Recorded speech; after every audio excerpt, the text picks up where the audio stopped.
Did 2K make a mistake with adrenaline boost? We finna get into all the details. Drop a like and drop a sub if you can. We are now 2 months into the game. Everybody got their players right. They're maxed out on badges, maxed out on attributes. The OP meta builds have been fully established between the 6-1s and the 6-9s. And a good majority of players have already worked past that learning curve. So now that we're here, what do you guys think about adrenaline boosts? Do you guys like adrenaline boosts, or would you remove it altogether if you had the opportunity? I want to give you guys my pros and cons of adrenaline boost, because I think adrenaline boost was a great idea in theory, but it hasn't been fully implemented properly as of yet. You see, adrenaline boost, in my opinion, really slows down the pacing of the game, and I wouldn't mind that so much if there weren't so many other goofy animations taking place around adrenaline boost. From weird catch animations to slow the pacing down further, from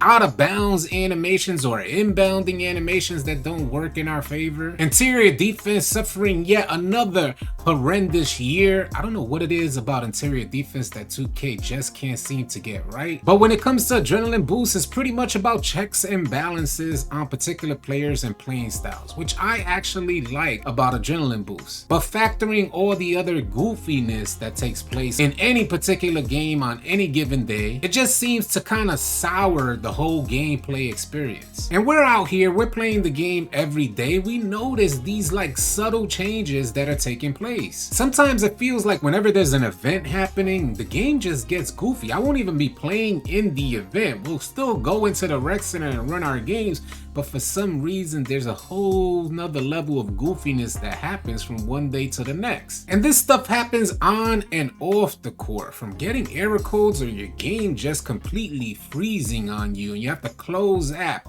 And then after you close app, you come back on and you gotta go through your whole checklist, your settings checklist, your shot meter checklist, your dunk animation checklist, your dribbling animation checklist, your who to guard checklist, and all these other things that kind of slow down the experience of just getting out there and playing the game. So when you go through all these other motions of slowing the pacing down, and then you add onto that the adrenaline boost, after you deplete your adrenaline, your gameplay gets even slower. I think that's when the whole experience just seems to be taxing. And like I said in the beginning, this is more so noticeable after you already done met your learning curve, after you got your build up to par, maxing out his badges and attributes. You're expecting something more, and that something more just seems to fall short in my personal experience on 2K23. And that's not to say that you can't have absolutely great days of gaming on 2K, but there's this weird thought that lingers in the back of my mind that it just feels like a chore. Take out the garbage, wash the dishes, walk the dog, play 2K. Nah, it shouldn't be like that. Playing 2K is supposed to be something that's done to like create some level of enjoyment. We're supposed to be having fun out there consistently, day in, day out. And some people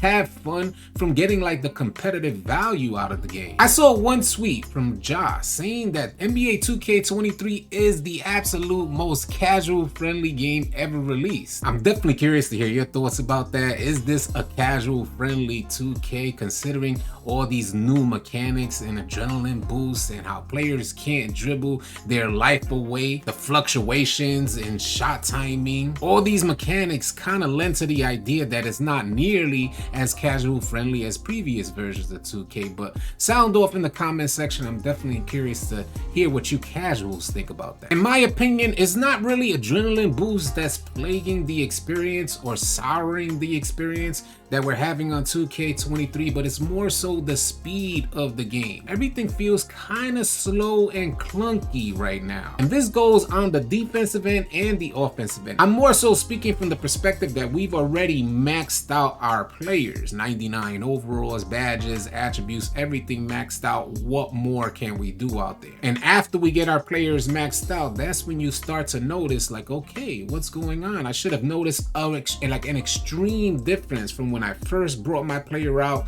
up until this point, and that extreme difference is just not there in my experience. So far, I can say that about my personal experience. So what limits 2K23 from being one of the best 2Ks ever released? I would say is more so minor things: the pacing of the game, the error codes, the tedious task of continuously having to check your settings kind of minimize my overall enjoyment on 2K23. And then when you finally get into gameplay on your maxed out build, the pacing is just super slow and clunky in comparison to previous experiences that we've had. Although I do agree with 2K for putting in checks and balances on some of these players who like to play off of the exploits and cheeses of the game, I think 2K should have approached it just slightly differently. And hopefully, I think they are headed in the right direction. Hopefully they make some adjustment with that for NBA 2K24. I made this video to just check in with you guys, see what's going on, see what you guys feel